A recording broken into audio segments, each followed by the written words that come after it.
Hey everybody, today at UPR Products we're just showing a quick install overview on this JK Jeep kit. The JK Jeeps, of course, have always been really popular, and so we have two styles. We have one that mounts to the ECU on this stud in the corner. We have one that mounts to the back by the master cylinder, and those are handy for guys who have like the S-Pods or any other kind of accessories that are in the way or right next to the ECU. This kit here, we put the ECU kit on. It's nice and easy to get to. And one, have your intake vacuum hose is going to route around the back of the intake manifold, and then you have your PCV hose, which is going to route down and forward and out over here near the inlet. So your PCV hose is here.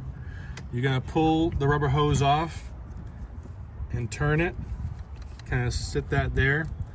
Your vacuum hose from your catch can is going to go on to the vacuum fitting on the intake, and it pushes on.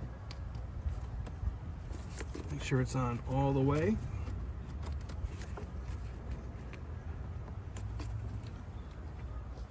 And then your PCV hose is going to push into the rubber boot.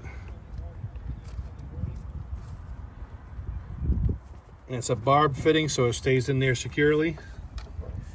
And that's it. Then you can put your engine cover back on. Again, this is for the Jeep JK. We also have Jeep JL and Cherokee kits available, so check out uprproducts.com or any UPR Products dealer.